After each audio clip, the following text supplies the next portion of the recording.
Welcome to Hampton Roads Perspectives, a public service of Entercom Communications. Weekly conversations about events and people making a difference in our community. Good morning, everyone, and welcome back. This is Dale Murray. Breast cancer is the most common cancer in women worldwide. It can result in psychological distress, especially in young women. Young women face many difficult challenges compared to their most mature counterparts, and those challenges can impact them from beyond diagnosis and treatment. Here for the Girls Incorporated is a nonprofit dedicated to improving the lives of young women under age 51 affected by breast cancer. They do that by offering social, emotional support through services that provide personal connections and a shared experience among their members. Teresa Sims and Joyce Ortiz are breast cancer survivors as well as board members. They join me this morning to tell us more. Good morning to you both, ladies. Good morning. Good morning. Teresa, let's start with you. How long has For the Girls been in existence, and how did the organization start? Well, Here for the Girls, we refer to it as H4TG. It's been in existence since 2006. That's when our co-founders, Mary Beth Gibson and Renee Bowditch, they met at a breast cancer retreat. And there they began talking, and through their dialogue, they discovered that they had some unique challenges and had limited resources for women of a younger age who were diagnosed with breast cancer. So based on those limited resources and the challenges they saw, they formed Here for the Girls. Joyce, where are you guys located? We're based in Williamsburg. Okay, do you reach people across Hampton Roads? Or? We do actually. There's in-person support that extends from Virginia Beach through to Chester, Virginia. So a lot of in-person support. And then we also have virtual support nationwide. And you can check that out at our website, which is hereforthegirls.org. Okay. Now, your mission statement said you're here to improve the lives of young women who have breast cancer. Joyce, talk to me about some of the ways you support women. Certainly. Well, I'll tell you, when you have breast cancer, when you hear those words, it just changes your life. I can imagine. In ways that you can't even imagine. Yeah. It's amazing. And so Here for the Girls, provides a network of women who have been there and done that, and they're willing to share their experiences and their thoughts, along with a whole lot of hope and inspiration. And so to do that, Here for the Girls has peer-led support. If you like to meet with your peers in your local area. They have social work-led support. They have a really great program right now for newly diagnosed women. They have educational webinars and that we partner with the health systems in the area. Tailored grief seminars, retreats. We have a retreat for everyone, and we also have a special retreat for women with metastatic breast cancer. Okay. So they really offer a lot of different ways for women to engage. Whatever you're most comfortable with once you've been diagnosed, there are a lot of ways for you to plug in. We also have a lot of fun, social events, educational events, and many of them this year have been tailored to our diversity, equity, and inclusion efforts. Great. Yeah. Teresa, you serve women diagnosed under age 51. Why only young women? Great question. You're at a different stage in your life. For example, when you're diagnosed at 82 compared to when you're, let's say, 22, 32, or even 42. Research shows that young women diagnosed with breast cancer, we face unique challenges compared to older women. Younger women experience higher rates of depression and anxiety and a lower quality of life. They often have young children, and they worry about the impact their diagnosis can have on their families. Yeah. They also face long-term treatment-related health problems, such as infertility, for example, bone density loss, neuropathy, other neurological problems. And also their careers can be disrupted and their financial security can be upended. And they often experience intimacy and self-esteem problems that arise from treatment and the challenges to their bodies. Can one of you tell me, is breast cancer more dangerous in young women? I don't know that it's more dangerous as much as you're dealing with it longer. Okay. Yeah. Are there any types of breast cancer that are more common in young women? I don't think so. I think it's pretty equally distributed. Yes. Several forms of breast cancer, and they don't discriminate on your age or anything. Yeah. Absolutely. Okay. How can young women learn more about your programs or to get more support?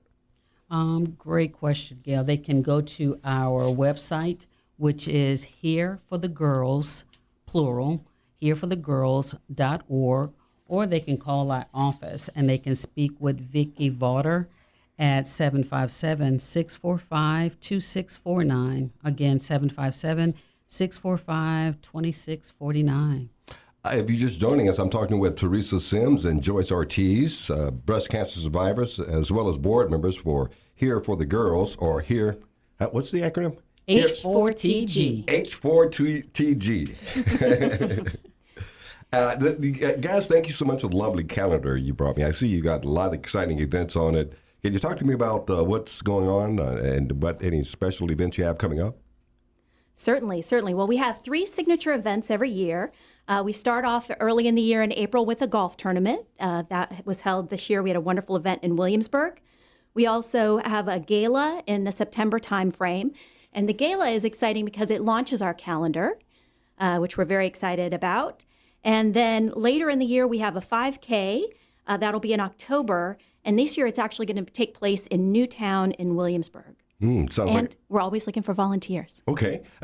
Where can you go to find more information about it? Hereforthegirls.org. Okay. I'm just going to send you to that one spot. That's the best place to go. It's all there. Okay. Would either one of you care to talk about your background and your role with the organization and what drives you to be board members? Sure. My journey started back in 2009 as it relates to breast cancer. I had some benign issues in the years prior, but this time I felt something a little bit different that was alarming, and I got a mammogram and a biopsy and was told that I had an early stage of a breast cancer. And at that time, Dale, I was extremely busy in my career as a federal probation officer and was in a fairly new relationship. But despite all the support that I've got from my family, my friends, sorority sisters, my boyfriend, my now husband, through all of that support, I still found myself overwhelmed and scared. And I knew of no one in my immediate inner circle that had dealt with breast cancer. So my patient navigator, she referred me over to Here for the Girls. And that was one of the best decisions I've made in my life. There I could speak with my peers, fellow women that were dealing with the disease. I found solace in speaking with them to address my questions, my concerns. And this awesome group of women, they showed me their scars, both physically and psychologically, and that was priceless because one of the things that I was dealing with was, what am I going to look like after my surgery? And they helped me to get over that hump. And years later, I still had some additional issues. So in 2018, I underwent a bilateral mastectomy. And again, through this whole journey, Here for the Girls has been there arm in arm with me. And every survivor's story and journey is unique and different because every woman is unique and different. Joyce and I were appointed to the board back in 2020. And we represent the members of the organization in our role as board members. And why do I stay involved with the organization? It refers me back to one of my favorite quotes is by Dr. Maya Angelou, when she stated, I've learned that people will forget what you said, people will forget what you did, but people will never forget how you made them feel. Yeah. So I stay with Here for the Girls because I can never forget how this organization made me feel during my diagnosis and treatment. What about you, Joyce? Well, so about 3 years ago, a wonderful life, busy career, been married about 5 years. I had an 11-year-old son. Had just taken up golf, as a matter of fact. We were talking about golf earlier. Yeah. So just a busy life, a lot of wonderful things going on, and I had this funny sort of little dimple form on my right breast, and I didn't really think anything of it. And when I went in for a mammogram, they did a couple of tests, and sure enough, I was diagnosed with breast cancer 3 years ago at the age of I had just turned 46. So, it's pretty tough when you have to sit an 11-year-old down at the breakfast table and explain that, mommy's has breast cancer and we're going to have to work through this together and figure it out. So I actually had a really hard time telling people. In fact, I would have my husband tell our friends, and just hard to tell people, hey, I have breast cancer. But I finally, worked up the nerve. I got more comfortable. Once I started chemo and my hair fell out, I knew I had to tell my coworkers. And actually, I came into work one day and I had the Here for the Girls calendar someone had left it on my desk with a really sweet note. And it said, wishing you all the best, and I hope we'll see you in this calendar one of these years, in the next couple of years. And I just thought, wow, that's really wonderful. So many folks pointed me to Here for the Girls that I just got right involved. I started going to the group that meets in Williamsburg, a wonderful group of ladies who really, again, like you said, show you their scars. I mean, that's a great way to say it. They really do. And so I was able to just have that sisterhood of women that are there, women who know. You've really got to have the entire network of people surrounding you. My husband was wonderful, my son, my friends. But there's something really special about being able to talk to another woman who knows what it feels like to have your hair fall out. Yeah. Or to go through surgery, or to take the medicines that you have to take for years and years after you've finished, or all these good things. So for me, it was just a wonderful network of women. I thoroughly enjoyed. I enjoy the fun social events as well. And when the opportunity came up to serve on the board, I was more than happy to contribute and give back to an organization that really gives to so many women. Absolutely. Would either of you ladies care to talk about the most difficult part of your journey and how did Here for the Girls help you overcome it? Again, like Joyce said, it's that peer group that you feel comfortable of saying, hey, I've never experienced this. What is this journey going to look like for me? Your doctors are there, your relatives are there, and you just have in your own personal life a great support group. But like Joyce just mentioned, it's something different when you have somebody that has gone down that journey and they can say, well, talk to your doctor about this. Well, have you thought about this? Again, questions, because you have never experienced this journey, you don't know what questions to ask. And so these ladies, they embrace you and they help you down that journey. Yeah, I found the hardest part to be really treatment. Chemotherapy is so hard on your body. And to have gone from an active, bustling lifestyle, no free weekends, always doing something, to, going through chemo and really having to take weekends and just basically sit on a couch and recover. It was hard for me to let my friends take care of me and bring meals. And it was hard to be vulnerable and feel bad. But people really, embraced me with, love and support. I can't tell you how wonderful it was to have the, Post-it note show up on my desk, or a friend call and say, hey, I'm bringing over a rotisserie chicken and a salad. I'm not staying, I'm just bringing it by, Those little things made such a huge difference. And Here for the Girls really just connected me with a network of women that, they made me know that it was okay to be vulnerable and be, need some help. And the other thing I think is really important about Here for the Girls is that they really take a holistic approach. It's not just the physical changes, it's the mental changes. It's really your overall well-being. And they have information and education and programs to really help you holistically that honestly I think I needed regardless of breast cancer, that I had never taken time to stop and appreciate. But I definitely do now that they've been brought to my attention, and I understand this balance of overall well-being. Absolutely, the importance of taking care of you. Absolutely. What advice would either of you give on how to best support a loved one going through breast cancer? Teresa? I think to listen, to actively listen to her, and to you can't fix this. And so oftentimes our significant others and family members, they want to fix it. And so they feel helpless. So if they listen to her, actively listen to hear her concerns, and to encourage her to find a great support group of women such as Here for the Girls that can help her through this journey. But I think one of the most important things is to listen to her, go with her to her appointments, and be her note taker, because she's so inundated with all of these medical terms, and she's scared, just be there as her rock of support.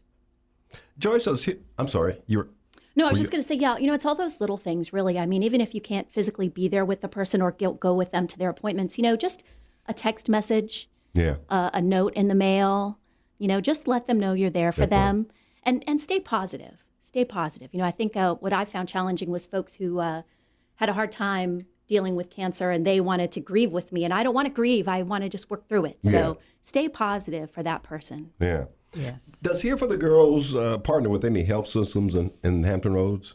Yes. As a matter of fact, we have some fabulous partners in the area.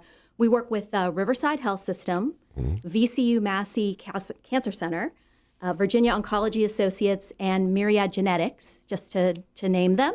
And then we're also fortunate to work with several companies in the Hampton Roads community, like Hudgens Contracting and Town Bank. Okay. Always a wonderful support and there for us. And in fact, several members of our board come from those businesses. You're a nonprofit organization. Where does most of your funding comes from?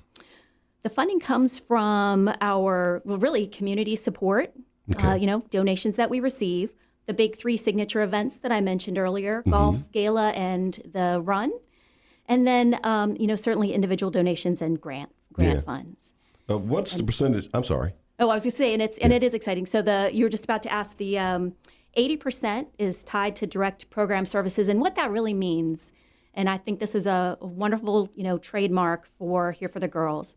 80 cents from every dollar that's donated goes back to the members and to the programs. Oh, that's wonderful. Yes, 80 cents. So it's a well-run organization so that the members really benefit from the donations that we receive. Yeah.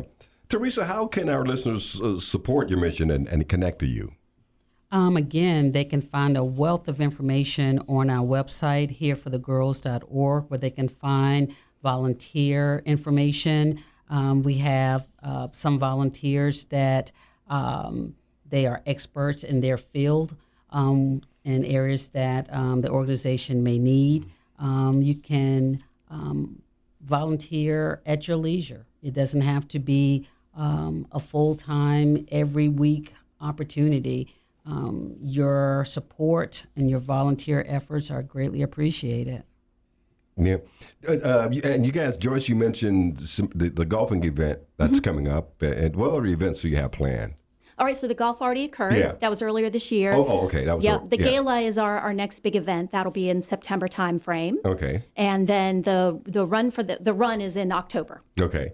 And it's not too early to sign up for it, or I would say keep an eye on the website, the hereforthegirls.org. Keep an eye on that, and they'll have all the details out there so that you can participate or even volunteer. And you do accept volunteers. Absolutely. And for volunteer information, go to the website. Absolutely. Hereforthegirls.org. .org. Absolutely. What about donations? If anyone listening is interested in donating, how do they do that? Again, hereforthegirls.org. There you go, Dale. I would say hereforthegirls.org, and we really, really appreciate it. Yeah. And the women who Absolutely. benefit appreciate any level of donation. It always helps the organization. Absolutely. Yeah. And the women. Yeah. Is there any other thing that you'd like our listeners to know about your organization? Well, I want to mention the calendar. We've mentioned it a couple of times, but Here for the Girls, I mentioned that gala in September, and that's really important to us because every year at the gala we launch our calendar, and the calendar it highlights the stories of 12 women who have gone through cancer. Okay. And so it's a wonderful, hopeful, amazing calendar that's put together every year. And then inside of it, we have a guide to caring for yourself. And I'll tell you, this is a guide that every woman needs to have. So if you're out in the community and somebody's handing out these Here for the Girls calendars, make sure you grab one and make sure you grab that care guide that's in there. Okay. Wonderful information. Yeah. Teresa, any passing thoughts? Yes, I also want to add, Dale, that Here for the Girls also has a diversity, equity, and inclusion initiative. We understand that survivors are more than just her cancer. We understand that survivors, we are individuals, all having unique backgrounds, and we support women with breast cancer. So it's important for us to recognize that whole person, regardless of her background. So we are well into serving the whole survivor, the whole woman. So we have an excellent diversity, equity, and inclusion task force to ensure that every woman that comes to our organization feels that level of support. All right, ladies, we've got to leave it there. Thank you so much. My guest this morning has been Teresa Sims and Joyce Ortiz, or Here for the Girls Incorporated, a nonprofit dedicated to improving the lives of young women under 51 affected by breast cancer. Thank you both so much for being here this morning. Thank you. Thank you. This has been Hampton Roads Perspectives. If you would like to share information about an event or organization to be featured on a future program, please send us an email. The address is hrp@entercom.com. That's hrp@entercom.com. Or send the information to Entercom Communications, 236 Clearfield Avenue, Suite 206, Virginia Beach, Virginia, 23462. The views and opinions expressed on this program are those of its participants and do not necessarily reflect those of Entercom Communications. Hampton Roads Perspectives is a public service of Entercom Communications.